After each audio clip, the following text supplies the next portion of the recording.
Do you know what we got at the store today? Discounted Valentine's Day candy. Pretty much the only good thing to come out of that holiday, if you ask me. Now I'm sitting here with a box of chocolate as I type this. I've been using them as little rewards for myself for progressing in our training. Speaking of which, we've taken to swimming. With it being February, the nearby lake is really fucking cold. According to Carl, this is supposed to improve our fortitude. So far, the only thing it's done is to make my balls feel like ice cubes.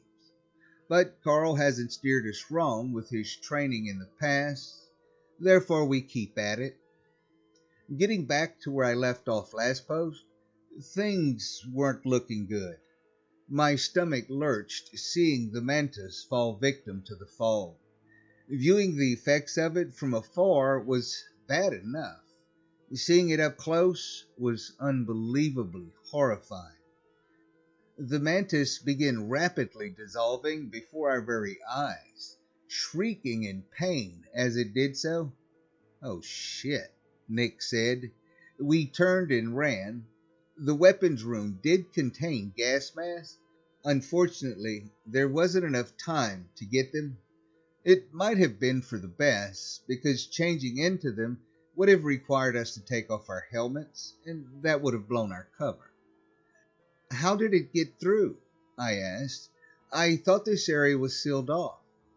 "How the hell should I know?" Mikey replied. "Probably something caused a crack in one of the windows." The fog was rapidly gaining on us. I could sense a strong sadistic malice emanating from it. That's when I knew it was enjoying this.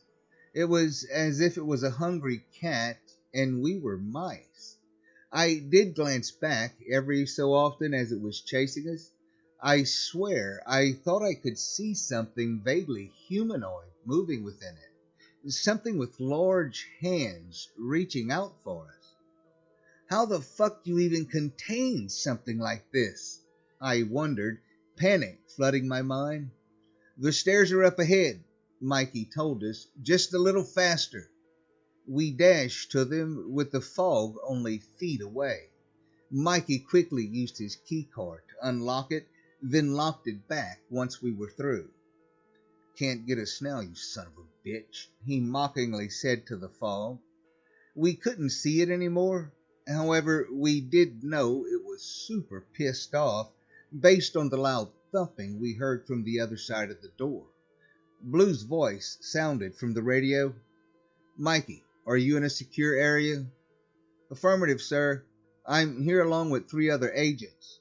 Unfortunately, we lost some due to the fog." "Damn it." Blue said that in a tone that conveyed disappointment, but not surprise. "We need to get these fuckers contained, so you and the others better haul your asses to the 200th floor. 200th? I thought, how many floors does this place have? Another question on my mind was in relation to how exactly they go about containing these things. "Understood, sir. We'll be there as soon as possible." My breath hitched when I saw the number of stairs we needed to climb. It would have already been bad enough on a normal day, never mind while wearing full body armor and carrying a heavy weapon. "Faster," Mikey barked. "Move your asses." Carl was the only one of us keeping pace with him. Meanwhile, me and Nick were panting from exertion. By the time we reached the 200th floor, the only thing keeping me from collapsing due to exhaustion was holding on to the handrail. Nick wasn't doing much better, leaning against the wall and breathing heavily. "Can you give us a minute?" I asked between breaths. Mikey shook his head in annoyance while sighing. "I'll have to run you two through more training drills after this. Now suck it up and let's keep moving." Even though he couldn't see it, I was staring daggers at him. When his back was turned, Nick shot him the bird. We went through the doors and followed him to a room labeled Retrieval Equipment. The room was huge, housing a wide variety of gadgets and weapons. I'm not exaggerating when I say that there were thousands of them, all in this one room. Each one was catered towards a specific task. There were so many there that there's no way I could describe all of them. What I can say is there were some which were shaped like guns, swords, saws, cannons, and nets, among other things. Time to bust out the vortexes, Mikey said, cracking his fingers. From the wall, he grabbed what looked to be a portable vacuum. Think similar to Luigi's Mansion. It was basically a long vacuum tube attached to a clear glass tank. There were 3 more on the wall, so we grabbed them too. Once we were all armed, Mikey spoke again. Since you two are off your game today, I think it appropriate to remind you not to point these things anywhere near each other or yourselves. That is, unless you like the idea of your face getting sucked clean off, and for God's sake, hold them steady. Now, let's go. Knowing how powerful the suction was made the device feel a hell of a lot heavier. Before we got moving, there was something I needed to ask. Wait, sir? He let out a grunt of annoyance. How are they going to stop the cause of all this? I'm not sure, but someone's probably working on it already.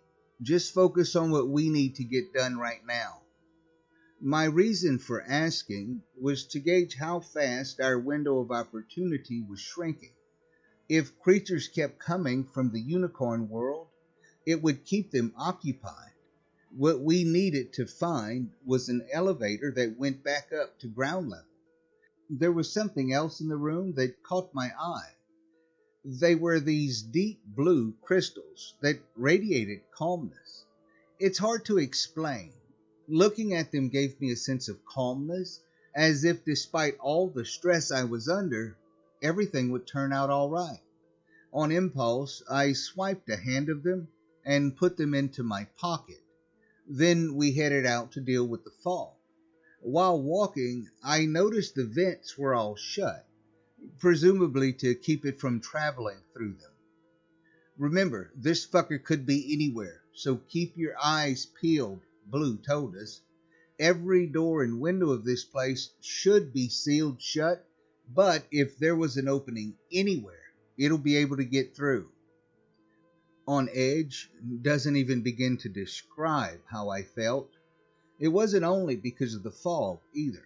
It was also because of the vortexes.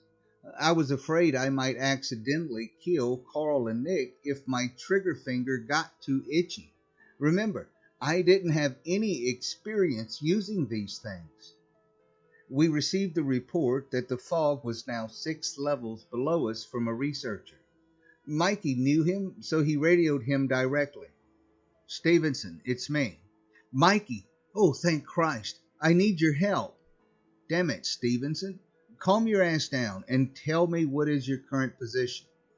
We could hear Stevenson let out a deep breath. You're right. Sorry. Right now I am holed up in the office, but I can hear them. Christ, those screams. Is there anyone else with you? Not in the room I'm in, but there might be some people hiding in their offices too. All right then, just sit tight. Where did you see the fog glass? Around the west wing, I think. But I've been here for about 10 minutes now, so it might have moved already. It should still be in the general area, though. Thanks for the info. We'll be down there soon. On the plus side, it was a hell of a lot easier going down the steps than up. On the downside, even one touch from this thing would be enough to kill us. Gas masks weren't going to do any good against this thing because from what I saw, it seemed to be able to seep through clothes. Obviously, time was of the essence, so we didn't really have time to change into proper gear. All it would take is one drop to kill us. We made sure to try and be as quiet as possible as we entered the area. Clothes lay all over the floor, indicating the massacre that just took place. Shit, Mikey said. I bet it must be pretty big by now. A frightening realization hit me when he spoke those words. It gets bigger with each victim it takes, I thought. And they keep this thing around? Why? Are they trying to make it into a weapon? They must be out of their fucking mind. To be fair, maybe they didn't know how to kill it. However, if that was the case, I'd have that thing blasted into space to never be seen again. That leads me to believe they are in fact keeping it for some ulterior motive and not merely containment. Just then, a door opened to the right of us. We all turned, my heart thumping as we got ready to face whatever was about to appear. I think that's a good place as any to stop. You know something I haven't had in a long time? A bubble bath. And after a week of ice swimming, I think I deserve one. Maybe I'll have a little snack while I'm soaking. Anyway, that's all for now. Until next time, this is Pete, signing out.